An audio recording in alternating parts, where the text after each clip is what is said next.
प्रभु ईसा मसीह का अनुग्रह, ईश्वर का प्रेम तथा पवित्र आत्मा की सहभागिता आप सबको प्राप्त हो। इस वीडियो में हम पवित्र आत्मा के बारे में मनन करेंगे। आज के इस विषय को हम 4 भागों में बांटेंगे। पहला है पवित्र तृत्व या त्रिएक ईश्वर, दूसरा है पवित्र आत्मा, तीसरा पवित्र आत्मा का रूप या चिन्ह, और चौथा है पवित्र आत्मा का मिशन। तो आइए हम प्रारंभ करते हैं। ईश्वर कितने हैं? यदि आप कहते हैं एक है, तो पिता और पुत्र और पवित्र आत्मा, ये तीनों कौन हैं?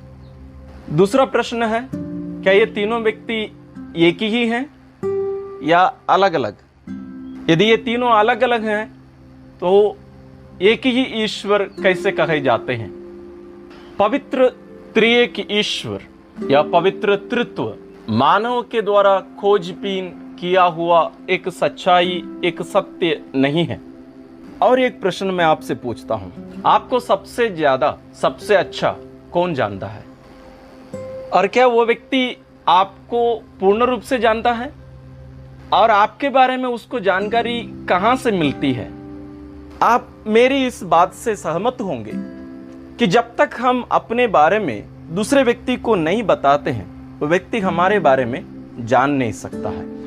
यदि मनुष्यों की बात ऐसी है, तो ईश्वर की बात वास्तव में कैसे होना चाहिए? क्या हम ईश्वर के बारे में जैसे ईश्वर हैं, क्या हम जान सकते हैं? वह असंभव है। हम दूसरों के बारे में हमारे मन में विचार लाते हैं, उनके बारे में हम अनुमान बनाते हैं, और हम उन बातों के आधार पर हम उनके साथ हम बातचीत करते हैं, उनसे हम लेन देन करते हैं। उसी प्रकार हम ईश्वर के बारे में जो धारणाएं हमारे मन में बनाए हैं, उसी पर आधारित हम ईश्वर के साथ में भी हम बातचीत करते हैं, यानी प्रार्थना करते हैं, और हमारा जीवन भी उस पर ही आधारित रहता है। लेकिन क्या हम ईश्वर को जैसे वे हैं वैसे जान सकते हैं? हाँ, जान सकते हैं। लेकिन कैसे? हमारी मेहनत के द्वारा संभव नहीं है। यदि आप सामने वाले व्यक्ति के बारे में आप जानना चाहते हैं, आप उनके बारे में आप अन्य लोगों से जानकारी ले सकते हैं, लेकिन आप उस व्यक्ति को जैसे वे हैं वैसे नहीं जान सकते हैं। ईश्वर अपने आप को प्रकट करते हैं। ये सारी सृष्टि ईश्वर की शक्ति को, उनकी क्षमता को, उनके व्यक्तित्व को प्रकट करती है। तो इस सृष्टि से भी हम ये जान सकते हैं कि ईश्वर की शक्ति क्या है। लेकिन वो वास्तव में जो हैं, उसको जानने के लिए सृष्टि पर्याप्त नहीं है। उसके लिए हमें ईश्वर से सुनना है। सभी धर्मों के धर्म ग्रंथ में हम ईश्वर के बारे में अलग अलग धारणाएं हम देख सकते हैं। उसी प्रकार पवित्र बाइबल में हम पुराने विधान से पहले ही पन्ने से लेकर हम आखिरी पन्ने तक हम ईश्वर के बारे में हम जान सकते हैं। और पवित्र वचन के द्वारा ईश्वर अपने आप को प्रकट करते हैं। वचन केवल लिखित नहीं, जैसे यूहन्ना रचित सुसमाचार अध्याय 1 में हम देखते हैं, आदि में शब्द था, शब्द ईश्वर के साथ था, और शब्द ईश्वर था। ईश्वर का वचन, ईश्वर का शब्द एक व्यक्ति है, एक पुस्तक नहीं। लेकिन इस लिखित वचन के द्वारा भी हम ईश्वर को जान सकते हैं, और परंपरा भी जरूरी है। और पवित्र वचन में पहले ही अध्याय में, उत्पत्ति ग्रंथ अध्याय 1:26 में ईश्वर अपने आप को प्रकट करते हैं। किस प्रकार प्रकट करते हैं? ईश्वर ने कहा, हम मनुष्य को अपना प्रतिरूप बनाए, वह हमारे सदृश हो। वह समुद्र की मछलियों, आकाश के पक्षियों, घरेलू और जंगली जानवरों और जमीन पर रेंगने वाले सब जीव जंतुओं पर शासन करे। अगले वचन में लिखा है, ईश्वर ने मनुष्य को अपना प्रतिरूप बनाया, उसने उसे ईश्वर का प्रतिरूप बनाया, उसने नर और नारी के रूप में उसकी सृष्टि की। पद संख्या 26 में हमने देखा, ईश्वर अपने आप को बहुवचन में प्रकट करते हैं। हम मनुष्य को अपना प्रतिरूप बनाए, हम, और वह मनुष्य हमारे सदृश हो। तो यहां ईश्वर अपने आप को एक समूह के रूप में, एक से ज्यादा व्यक्ति के रूप में प्रकट करते हैं। इसलिए जब हम लिखित वचन में, यानी पवित्र बाइबल को हम उसके एक एक पन्ने हम पलटते जाएंगे। हम ईश्वर को एक समूह के रूप में, एक से ज्यादा व्यक्तियों के एक समूह के रूप में हम देख सकते हैं। लेकिन ये बात नए विधान में यीशु के जन्म के द्वारा ये बात और भी स्पष्ट हो जाती है और यीशु आकर ईश्वर के स्वभाव को हम पर प्रकट करते हैं और वे वास्तव में कौन है ये बात स्पष्ट रूप से वो व्यक्तिगत रूप से आकर हमें बताते हैं। ये ईश्वरीय प्रकटीकरण एक प्रक्रिया के रूप में, एक प्रोसेस के रूप में चलता है। इसलिए नहीं कि ईश्वर अपने बारे में पूर्ण रूप से हमें नहीं बताना चाहते हैं, बल्कि इसलिए कि हम मानव उस ईश्वर को जैसे वे हैं वैसे जानने के लिए हम सक्षम नहीं हैं। केजी के बच्चे को हम कोई कॉलेज की पाठ पढ़ाते नहीं हैं, क्योंकि उसकी जो क्षमता है वो सीमित है, तो उसकी क्षमता के अनुसार ही उसको शिक्षा दी जाती है। उसी प्रकार ईश्वर हम मनुष्य को हमारी क्षमता के अनुसार अपने आप को हम पर प्रकट करते गए। इसके बारे में हम आगे भी बात करेंगे। अभी ईश्वर अपने आप को 3 व्यक्तियों के एक समूह के रूप में हम पर प्रकट करते हैं। पुराने विधान में भी इसके लिए संकेत हैं, लेकिन नए विधान में स्पष्ट रूप से हम देख सकते हैं। इसके लिए 2 घटनाओं को हम देख सकते हैं। सबसे पहला प्रभु यीशु का बपतिस्मा, संत मत्ती अध्याय 3 पद संख्या 16 और 17 में हम पढ़ते हैं। बपतिस्मा के बाद ईसा तुरंत जल से बाहर निकले, उसी समय स्वर्ग खुल गया और उन्होंने ईश्वर के आत्मा को कपोत के रूप में उतरते और अपने ऊपर ठहरते देखा और स्वर्ग से यह वाणी सुनाई दी, ये मेरा प्रिय पुत्र है, मैं इस पर अत्यंत प्रसन्न हूँ। यहाँ हम 3 व्यक्तियों को देख सकते हैं। एक है यीशु जो नदी पर खड़े हैं, पानी पर खड़े हैं। दूसरा व्यक्ति ईश्वर का आत्मा कपोत के रूप में उन पर उतर रहे हैं। और तीसरे व्यक्ति हैं जो पानी में खड़े हैं, उनके पिता, क्योंकि यहाँ केवल उनकी वाणी सुनाई देती है। वे ये कहते हैं, ये मेरा प्रिय पुत्र है, मैं इस पर अत्यंत प्रसन्न हूं। तो हम इनके इन शब्दों से हम ये जान सकते हैं कि यहाँ एक संबंध है। जो पानी में खड़े हैं वो पुत्र हैं और जिनकी आवाज सुनाई दी वो पिता हैं। और यीशु भी बार बार इस बात को स्पष्ट रूप से अपने शिष्यों के सामने कहते आए कि मैं और पिता हम कार्यरत हैं। और इस धरती से जाने से पहले यीशु ने अपने शिष्यों को वादा किया, मैं अपना आत्मा यानी ईश्वर का आत्मा मैं आप लोगों पर भेजूंगा, वे सत्य का आत्मा आकर आप लोगों को शिक्षा देंगे। इसके बारे में हम आगे देखेंगे। दूसरी घटना है प्रभु यीशु का रूपांतरण, संत मत्ती का सुसमाचार अध्याय 17 पद संख्या 5 में हम पढ़ते हैं।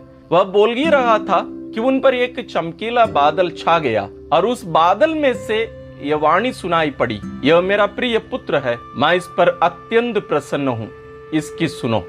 यहां भी हम 3 व्यक्तियों को हम देख सकते हैं। वो व्यक्ति कैसे, एक यीशु है और एक व्यक्ति की वाणी सुनाई पड़ती है और तीसरा व्यक्ति कहाँ है, वो चमकीला बादल। बादल का छाना हम पुराने विधान में भी देख सकते हैं, जहां ईश्वर बादल के रूप में लोगों के साथ चले, अपनी उपस्थिति उनके बीच में दर्शाए। और नए विधान में भी हम इसके बारे में हम जान सकते हैं। इसके बारे में हम आगे देखेंगे। जब हम पवित्र आत्मा के अलग अलग रूप को हम जब जानेंगे उस समय हम इस पर मनन करेंगे। और ये त्रिएक ईश्वर की ये बात स्पष्ट रूप से हम नए विधान में अलग अलग पुस्तकों में देख सकते हैं।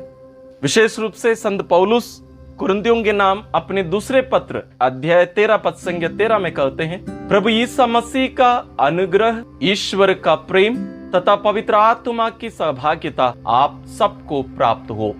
यहाँ तीनों व्यक्तियों को अलग अलग लेकर वे बताते हैं। और जैसे मैंने थोड़ी देर पहले कहा, यीशु स्वयं कहे कि मैं अपना आत्मा आप लोगों पर भेजूंगा, वह आकर आप लोगों को शिक्षा देंगे। योहन अध्याय 14 पद संख्या 25 और 26 में हम पढ़ते हैं, तुम्हारे साथ रहते समय मैंने तुम लोगों को इतना ही बताया है, परंतु वह सहायक, वह पवित्र आत्मा जिससे पिता मेरे नाम पर भेजेगा, तुम्हें सब कुछ समझा देगा। मैंने तुम्हें जो कुछ बताया वह उसका स्मरण दिलाएगा। ये वही आत्मा, पवित्र आत्मा हमें आकर शिक्षा देंगे। और हम वचन में देख सकते हैं, जो लिखित वचन है, जो बाइबल है और परंपरागत अन्य शिक्षाएं, ये पवित्र आत्मा की प्रेरणा से लिखी जाती हैं। ये पवित्र आत्मा नबियों के द्वारा भी बोले हैं। इसके बारे में गहरे रूप से जानने के लिए हम विशेष रूप से निसिया के धर्मसार को हम पढ़ सकते हैं, जो हम रविवार के और त्योहार के दिन मिस्सा बलिदान में हम जो धर्मसार बोलते हैं, उनके शब्दों को यदि हम ध्यान से पढ़ेंगे तो ये बात स्पष्ट हो जाती है। उन बातों को आप जरूर पढ़ लीजिएगा। इसमें एक दो बात स्पष्ट करने के लिए, वो ये है, ईश्वर एक है, लेकिन एक ईश्वर में तीन जन हैं, तीन व्यक्ति हैं। इसको हम कैसे समझें? हमें इसमें ज्यादा मेहनत करने की जरूरत नहीं है। जैसे एक परिवार में तीन व्यक्ति हैं, पिता, माता और बेटा। लेकिन जब हम परिवार के बारे में बात करते हैं, हम नहीं कहते हैं कि तीन परिवार हैं, नहीं, तीन व्यक्तियों का एक परिवार। और इस परिवार के जगह पर ईश्वर का शब्द हम प्रयोग करें तो ईश्वर तीन व्यक्तियों का एक समुदाय, एक समूह, और उनका नाम बाइबल में बताया गया है, पिता और पुत्र और पवित्र आत्मा। तो ये बात स्पष्ट है। और जैसे मैंने कहा, यहां इसका मतलब ये नहीं है कि तीन ईश्वर हैं, नहीं, तीन व्यक्ति। लेकिन जब हम अलग अलग इनके बारे में हम बात करेंगे, पिता, पुत्र और पवित्र आत्मा के, तो हम अलग अलग इनका नाम जब लेते हैं तब हम ईश्वर कहेंगे। जैसे पिता ईश्वर, पुत्र ईश्वर, पवित्र आत्मा ईश्वर। और कभी हम परमेश्वर शब्द का प्रयोग नहीं करेंगे। उसका मतलब हम ये कहेंगे कि बहुत सारे ईश्वर हैं, नहीं। लेकिन जब गिनती होती है तो हम कहते हैं कि एक ही ईश्वर है, जैसे एक परिवार है। और हम इस धर्मसार में हम देख सकते हैं, पुत्र पिता से उत्पन्न हुए हैं, बनाए नहीं गए हैं। और उसी प्रकार पवित्र आत्मा पिता और पुत्र दोनों से प्रसृत हुए हैं, यानी निकले हैं। और इसका मतलब यह भी नहीं कि पुत्र पिता से छोटे हैं और पवित्र आत्मा पिता और पुत्र से छोटे हैं, नहीं, तीनों बराबर की बात किसमें? तीनों के तत्व। जिस वस्तु से कोई भी चीज बनाई जाती है उसको तत्व कहते हैं। जैसे आटा रोटी का तत्व है, उसी प्रकार ईश्वर का तत्व, वो ईश्वरीय तो हम जो कहते हैं, वो तीनों का एक ही है। तीनों प्रारंभ से हैं, कोई भी आगे पीछे नहीं, क्योंकि ईश्वर में कोई समय नहीं है। और तीनों की क्षमता बराबर है। तीनों सर्वव्यापी हैं, यानी हर जगह पर हैं। तीनों सर्वज्ञानी हैं, यानी सब कुछ जानते हैं। और तीनों एक साथ कार्य करते हैं। मैं विश्वास करता हूं इनसे ये बात स्पष्ट है त्रिएक ईश्वर के बारे में। इसके बारे में ज्यादा जानने के लिए, जैसे मैंने कहा, आप जरूर नीसिया के धर्मसार को आप पढ़िए। यदि ज्यादा इसके बारे में आप जानना चाहेंगे, आप कमेंट्स में आप जरूर लिखिए, हम इसके बारे में आगे कभी मनन करेंगे। तो आइए हम आज के इस पवित्र आत्मा के बारे में, हमारी शिक्षा के दूसरे भाग में हम जाते हैं। वो है पवित्र आत्मा के बारे में। यीशु के बारे में हम सब कुछ जानते हैं। यीशु कौन है? यानी पुत्र ईश्वर। ये पिता से उत्पन्न हुए हैं, मरियम से जन्मे और इस पृथ्वी पर रहे। और इनके बारे में ज्यादा जानने के लिए हम पिछले वीडियोस भी हम देख सकते हैं, यानी जन्म के समय वे कैसे रहे और आज उनके पुनरुत्थान के बाद में वे पूर्ण रूप से कैसे ईश्वर और पूर्ण रूप से कैसे मनुष्य हैं। इन सब के बारे में हम पिछले वीडियोस में हम देखे हैं। यदि आप उसको नहीं देखे हैं, जरूर आप उनको देखिएगा, ताकि आप सही रूप से हमारे विश्वास की जो शिक्षा, जो ईश्वर हम पर प्रकट किए हैं, उसको आप सही रूप से समझ सके। तो आइए पवित्र आत्मा के बारे में जानते हैं। इस धर्मसार में हमें यह बताया गया है, जो वास्तव में हम वचन में भी देख सकते हैं। धर्मसार में यह कहा गया है तीसरे भाग में, मैं पवित्र आत्मा में विश्वास करता हूं, वह प्रभु और जीवन दाता है।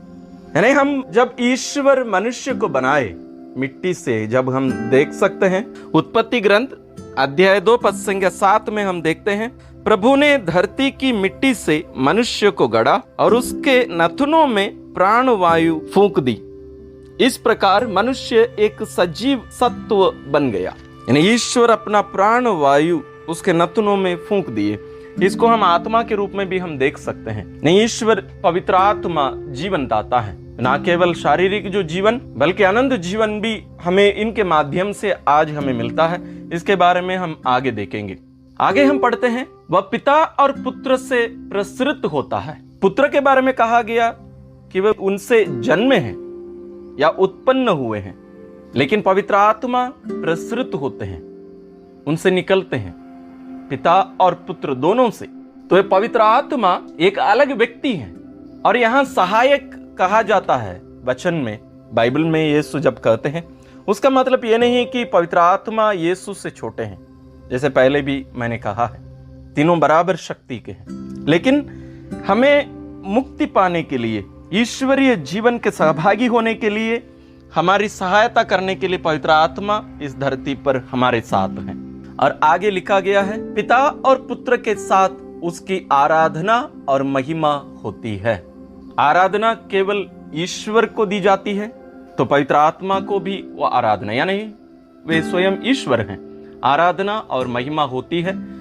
वह नबियों के मुख से बोला है। इसलिए कुछ समय पहले मैंने बताया, जो लिखित वचन है, बाइबल और परंपरागत जो शिक्षाएं हम तक पहुंची है, ना केवल जो शुरुआत की, आज भी हम विश्वास करते हैं पवित्र आत्मा कलीसिया में संचालित है। आज भी वे प्रेरित करते हैं हमें भी। तो ये पवित्र आत्मा आज भी हमारे साथ है। तो पवित्र आत्मा के बारे में यदि हमसे कोई पूछे या हम ही जानना चाहते हैं, हम ये कह सकते हैं, पवित्र आत्मा त्रिएक ईश्वर के तीसरे व्यक्ति हैं, जो पिता और पुत्र से प्रसृत हुए हैं और आज दुनिया में हमारे साथ रहकर कार्यरत हैं। इनके बारे में जब हम पेंतेकोस्त के बारे में मनन करेंगे, उस समय हम ज्यादा इस पर विचार करेंगे। अब हम तीसरे भाग में जाते हैं, पवित्र आत्मा के रूप या चिन्ह। पवित्र आत्मा अलग अलग रूप में इस धरती पर प्रकट हुए हैं, जिसके बारे में हम कैटेकिज्म ऑफ द कैथोलिक चर्च उसके नंबर्स 694 से 701 में हम देख सकते हैं। ये पूरा बाइबल पर आधारित है। तो हम यहाँ देखते हैं कि 8 रूप हमें दिया गया है पवित्र आत्मा के। पहला जल, दूसरा अभिषेक, तीसरा आग, चौथा बादल और ज्योति, पांचवा मुहर या सील, छठवां हस्तारोपण, सातवां उंगली और आठवां कपोत। पहला जल। जल जीवन का स्रोत कहा जाता है। जल ही जीवन है, हमसे लोग कहते हैं। और उसी प्रकार विशेष रूप से जब हम बपतिस्मा संस्कार में जल का प्रयोग करते हैं, वो पवित्र आत्मा का प्रतीक है, चिन्ह है, रूप है, क्योंकि वहां वो नए जन्म का एक रूप के रूप में वो हमें दिखाई देते हैं। जब हम बपतिस्मा संस्कार ग्रहण करते हैं, वहां हमारी मृत्यु हो रही है और वो नए व्यक्ति के रूप में जन्म ले रहा है, और उस प्रक्रिया में पवित्र आत्मा वहां कार्यरत है। इसलिए पवित्र आत्मा का रूप है जल। इसके बारे में हम कुरिन्थियों के नाम पहला पत्र अध्याय 12 पद संख्या 13 में पढ़ सकते हैं। यूहन्ना रचित सुसमाचार 19 पद संख्या 34 में हम देखते हैं, जब प्रभु यीशु का बगल खोल दिया जाता है, छेद कर दिया जाता है, उस छेद से प्रभु के हृदय से जल और रक्त बह निकला, और वो जो जल पवित्र आत्मा का प्रतीक है। दूसरा है अभिषेक। पुराने विधान में भी हम बहुत सारे अभिषेक देख सकते हैं। अभिषेक में तेल का प्रयोग किया जाता है। क्रिस्त का अर्थ ही अभिषिक्त है, पवित्र आत्मा से अभिषिक्त व्यक्ति। मसीहा भी वही है। राजा दाऊद का अभिषेक हुआ, जिसके बारे में हम सामुएल के पहले ग्रंथ अध्याय 16 पद संख्या 13 में हम देख सकते हैं। और प्रभु यीशु का भी अभिषेक हुआ। वास्तव में इसकी जरूरत नहीं थी, लेकिन वो मानव रूप में आए, और उस मानव रूप में आने के कारण उनका अभिषेक हुआ। जैसे हम बपतिस्मा संस्कार के बारे में, यानी प्रभु यीशु के बपतिस्मा के बारे में जब हम पढ़े, उस समय हम देखे पवित्र आत्मा उन पर उतर कर आते हैं। इसलिए प्रभु यीशु जब नाजरेत गए, वहां जब ईश्वर के वचन पढ़ने के लिए उन्हें दिया गया था, वो नबी इसायास का ग्रंथ खोलकर वहां पढ़ते हैं। नबी इसायास का ग्रंथ अध्याय 61 पद संख्या 1, ईश्वर का आत्मा मुझ पर छाया रहता है, यानी ईश्वर मुझे अभिषिक्त किए हैं। ये प्रभु यीशु का अभिषेक के बारे में बताया जाता है। और हम सभी भी यीशु में अभिषिक्त किए जाते हैं। यह अभिषेक कौन करता है? पवित्र आत्मा। जब पवित्र आत्मा हम पर उतर कर आते हैं, हम अभिषिक्त हो जाते हैं। वही है नया जीवन, आत्मा में नया जीवन। तीसरा चिन्ह है आग। यह हम बाइबल में स्पष्ट रूप में ये देख सकते हैं। विशेष रूप में पेंतेकोस्त के दिन जब पवित्र आत्मा उतर कर आए, वे आग के रूप में आए, जिसके बारे में हम प्रेरित चरित अध्याय 2 पद संख्या 3 और 4 में पढ़ सकते हैं। पुराने विधान में भी ये रूप बताया गया है। जैसे राजाओं का पहला ग्रंथ अध्याय 18 पद संख्या 38 और 39 में हम इसके बारे में पढ़ सकते हैं। और चौथा रूप है बादल और ज्योति। पुराने विधान में हम अलग अलग समय पर देख सकते हैं कि ईश्वर बादल के रूप में उनको दिखाई दिए। जब मूसा सीनाई पर्वत पर ईश्वर के दर्शन करने के लिए गए थे, उस समय में भी यही बात हुई थी, जिसके बारे में हम निर्गमन ग्रंथ अध्याय 24 पद संख्या 15 से 18। जब मूसा पहाड़ पर ऊपर चढ़ गया तब बादल ने पर्वत को ढक लिया। और आगे भी हम देख सकते हैं कि ईश्वर की महिमा उस सिनाई पर्वत पर छाई रही और 40 दिन मूसा पर्वत पर रहे।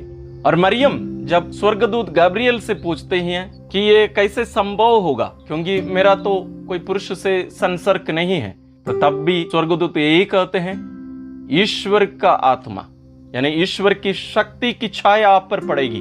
छाया जैसे बादल छाई रहती है, वैसे वही शक्ति की छाया आप पर पड़ेगी, वो भी पवित्र आत्मा का एक चिन्ह। और जैसे हमने पहले देखा है, प्रभु यीशु के रूपांतरण के समय में भी बादल छा जाती है और उस बादल में से आवाज सुनाई पड़ती है, और वो बादल पवित्र आत्मा का प्रतीक है, जैसे उस समय भी मैंने कहा। पांचवा है मुहर, सील, जैसे स्कूल ऑफिस में प्रयोग किया जाता है मुहर। कुरिन्थियों के नाम संत पौलुस का दूसरा पत्र अध्याय 1 पद संख्या 21 और 22 में हम पढ़ते हैं, ईश्वर आप लोगों के साथ हमको मसीह में सुदृढ़ बनाए रखता है और उसी ने हमारा अभिषेक किया है। उसी ने हम पर अपनी मुहर लगाई और अग्रिम के रूप में हमारे हृदयों को पवित्र आत्मा प्रदान किया है। अपनी मुहर लगाई है वही आत्मा, और ये अमिट छाप है, जिसके बारे में हम संस्कारों में हम देख सकते हैं, विशेष रूप से 3 संस्कार, बपतिस्मा, दृढ़ीकरण और अभिषेक, पुरोहित अभिषेक। इन तीनों संस्कार एक ही बार दी जाती है और तीनों संस्कारों में हमें एक अमिट छाप मिलता है, वही है पवित्र आत्मा का मुहर। तो मुहर पवित्र आत्मा का एक रूप है या चिन्ह है। छठवां है हस्तारोपण यानी हाथ रखने का। हम प्रेरित चरित्र में देख सकते हैं अध्याय 8 पद संख्या 16-17 में, पवित्र आत्मा अब तक उनमें किसी पर नहीं उतरा था, उन्हें केवल प्रभु ईसा के नाम पर बपतिस्मा दिया गया था। इसलिए पेत्रुस और योहन ने उन पर हाथ रखे और उन्हें पवित्र आत्मा प्राप्त हो गया, यानी हस्तारोपण के द्वारा पवित्र आत्मा उन पर उतर आए। और इसलिए हम देख सकते हैं दृढ़ीकरण संस्कार में और पुरोहिताभिषेक में हस्तारोपण होता है। धर्माध्यक्ष वहां उपस्थित पुरोहितों के साथ मिलकर हस्तारोपण करते हैं, हाथ फैलाकर उनके लिए प्रार्थना करते हैं। ये पवित्र आत्मा का एक रूप है। 7वां रूप है उंगली। हम इसके बारे में वचन में देख सकते हैं, प्रभु यीशु भी कहते हैं ये ईश्वर के स्पर्श के द्वारा ये सब कार्य हो रहे हैं, ये कोई शैतानी शक्ति के कारण नहीं है। लूकस रचित सुसमाचार अध्याय 11 पद संख्या 20, परंतु यदि मैं ईश्वर के सामर्थ्य से अवदूतों को निकालता हूं तो निस्संदेह ईश्वर का राज्य तुम्हारे बीच आ गया है। यदि हम इंग्लिश बाइबल में यदि हम इस वचन को पढ़ें तो वहां ऐसे लिखा रहता है, it is by the finger of God that Jesus cast out demons. तो वहां उंगली का शब्द का प्रयोग किया गया है, यानी स्पर्श यहाँ जो बताया गया है वो ईश्वर की उंगली, वही आत्मा, और वही आत्मा के द्वारा हमारे हृदयों में ईश्वर अपने वचन को लिखे हैं, जिसके बारे में हम कुरिन्थियों के नाम दूसरा पत्र अध्याय 3 पद संख्या 3 में पढ़ सकते हैं। पवित्र आत्मा का 8वां रूप है कपोत या कबूतर। हम उत्पत्ति ग्रंथ अध्याय 8 पद संख्या 8 से 11 में देखते हैं, जब नूह एक कपोत को भेजते हैं बाहर, और वो कपोत जाकर जैतून की हरी पत्ती को लेके आता है। ये जल प्रलय के आखिरी में पानी सूखने के बाद की ये घटना, और ये कपोत पवित्र आत्मा का प्रतीक या रूप बताया जाता है। उसी प्रकार हम जैसे कुछ समय पहले देखे, प्रभु यीशु के बपतिस्मा के समय में भी पवित्र आत्मा कपोत के रूप में प्रभु यीशु पर उतर आए। तो इस प्रकार हम वचन में पवित्र आत्मा को विशेष रूप से 8 रूप में देख सकते हैं। तो हमारा मनन चिंतन का चौथा भाग है पवित्र आत्मा के कार्य। इसको विस्तार रूप में हम अगली बार पेंतकोस्त के बारे में जब हम मनन करेंगे उस पर ज्यादा विस्तार रूप में देखेंगे। लेकिन कुछ महत्वपूर्ण बातें, पवित्र आत्मा के द्वारा ही प्रभु यीशु शरीर धारण किए, पवित्र आत्मा के द्वारा ही प्रभु यीशु का अभिषेक हुआ बपतिस्मा के समय। इसलिए जैसे हमने पहले भी देखा है लूकस रचित सुसमाचार अध्याय 4 पद संख्या 18 में, जहां प्रभु यीशु नबी यशायाह के ग्रंथ से पढ़कर ये बताए, प्रभु का आत्मा मुझ पर छाया रहता है क्योंकि उसने मेरा अभिषेक किया है। तो प्रभु यीशु का कार्य पवित्र आत्मा के सामर्थ्य के साथ प्रारंभ किया गया था और पवित्र आत्मा की शक्ति के द्वारा ही कलीसिया संचालित है। कलीसिया की शुरुआत एक प्रकार से हम कह सकते हैं पेंतेकोस्त के दिन हुआ था। तब से लेकर पवित्र आत्मा कलीसिया को संचालित करते हैं और ये पवित्र आत्मा का कार्य है यीशु को प्रकट करना। जैसे यीशु पिता के बारे में हमें शिक्षा देने आए, प्रकट करने आए, उसी प्रकार पवित्र आत्मा यीशु के बारे में हमें शिक्षा देते हैं। कुरिन्थियों के नाम संत पौलुस का पहला पत्र अध्याय 12 पद संख्या 3 में हम पढ़ते हैं, इसलिए मैं आप लोगों को बता देता हूं कि कोई ईश्वर के आत्मा से प्रेरित होकर यह नहीं कह सकता ईसा शापित हो, और कोई पवित्र आत्मा की प्रेरणा के बिना यह नहीं कह सकता ईसा ही प्रभु है। तो यीशु के बारे में स्पष्ट रूप से विश्वास करने के लिए हमें पवित्र आत्मा की शक्ति की जरूरत है। इसके लिए एक प्रमाण भी है हमारे लिए।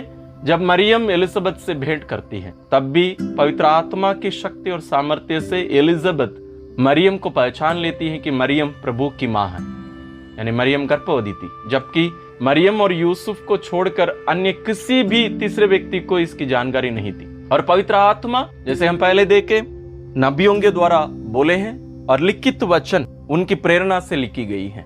और भी कुछ महत्वपूर्ण कार्य आज कलीसिया में पवित्र आत्मा करते हैं, उनमें से स्पष्ट कुछ बातों को हम देख सकते हैं। एक है पवित्र आत्मा हम में निवास करते हैं, जिसके बारे में हम यूहन्ना रचित सुसमाचार अध्याय 14 पद संख्या 17 में पढ़ सकते हैं, आप पढ़ लीजिए। दूसरा है पवित्र आत्मा हमें शिक्षा देते हैं, यूहन्ना अध्याय 14 पद संख्या 26 में हम इसके बारे में पढ़ सकते हैं। तीसरा है पवित्र आत्मा हमें याद दिलाते हैं, स्मरण दिलाते हैं यीशु की शिक्षा को। यीशु जो भी शिक्षा दिए उनकी स्मरण या याद दिलाना पवित्र आत्मा का कार्य है। इसके बारे में यूहन्ना रचित सुसमाचार अध्याय 14 पद संख्या 26 में हम पढ़ सकते हैं। और चौथा कार्य है ये साक्ष्य देते हैं यीशु की, पवित्र आत्मा यीशु की साक्ष्य देते हैं। इसके बारे में हम यूहन्ना रचित सुसमाचार अध्याय 15 पद संख्या 26 में पढ़ सकते हैं। और पवित्र आत्मा इस दुनिया में आकर पाप, धार्मिकता और दंडाज्ञा इन तीनों कार्य का घोषणा या स्पष्टीकरण देते हैं। इसके बारे में हम यूहन्ना रचित सुसमाचार अध्याय 16 पद संख्या 8 से 11 में पढ़ सकते हैं। और छठवां कार्य है यह हमें सत्य की ओर ले चलते हैं, यानी यीशु की ओर ले चलते हैं। सातवां कार्य है भविष्य में होने वाले घटनाओं के बारे में या कार्यों के बारे में हमें जानकारी देते हैं। यूहन्ना अध्याय 16 पद संख्या 13 में हम पढ़ सकते हैं, तुम्हें आने वाली बातों के विषय में बताएगा। यीशु ये अपने शिष्यों को बताए थे। और आठवां कार्य है ये यीशु की महिमा करते हैं। यूहन्ना अध्याय 16 पद संख्या 14, वह मुझे महिमान्वित करेगा क्योंकि उससे मेरी ओर से जो मिला है वह तुम्हें वही बताएगा। तो इस प्रकार हम पवित्र आत्मा के कार्य को हम देख सकते हैं और हम में भी पवित्र आत्मा उपस्थित है। हमें बपतिस्मा संस्कार के द्वारा जो कार्य प्रारंभ हुआ पवित्र आत्मा की उपस्थिति, वो पूर्ण रूप से दृढ़ीकरण संस्कार में हमें मिल चुके हैं। लेकिन यदि हम अनुभव नहीं करते हैं उनकी उपस्थिति को, तो इसका मतलब यह है जो जगह, जो स्थान, जो प्राथमिकता हमें उन्हें दी जानी चाहिए, हम उन्हें उससे दिए नहीं हैं। और जिस प्रकार मरियम और प्रभु यीशु उनकी प्रेरणा से अपना जीवन जिए, वैसे यदि हम भी अपने आप को उनके अधीन में करेंगे तो हम भी पवित्र आत्मा की शक्ति का अनुभव कर सकते हैं और कार्य कर सकते हैं। तो हमने देखा कि त्रिएक ईश्वर वास्तव में तीन व्यक्तियों का एक समुदाय है, एक परिवार है, और तीनों व्यक्ति बराबर हैं शक्ति में, क्षमता में और उनके कार्यों में, सब में। और तीनों व्यक्ति एक ही व्यक्ति नहीं है, तीनों अलग अलग व्यक्ति हैं। और हमने दूसरे भाग में पवित्र आत्मा के बारे में हमने देखा कि कैसे वे पिता और पुत्र से प्रसृत होते हैं, यानी उनसे निकलते हैं। तीसरे भाग में पवित्र आत्मा के 8 रूप को हमने देखा जो वचन पर आधारित हैं। और चौथे भाग में हमने देखा कि आज पवित्र आत्मा कलीसिया में कैसे कार्यरत हैं, और आने वाले समय में भी हम इसको विस्तार रूप से हम मनन करेंगे। और जैसे मैंने बीच में कहा, यदि आपको इसके बारे में ज़्यादा जानकारी चाहिए तो आप जरूर कमेंट्स में इसके बारे में लिखिए। हम सबों को पवित्र आत्मा अनुप्राणित करें, शक्ति प्रदान करें, हम सभी को ज्योतिर्मय कर दें, ताकि हम भी उनकी प्रेरणा से मां मरियम के समान, प्रभु यीशु के समान जीवन यापन करने की शक्ति ईश्वर हम सबों को प्रदान करें।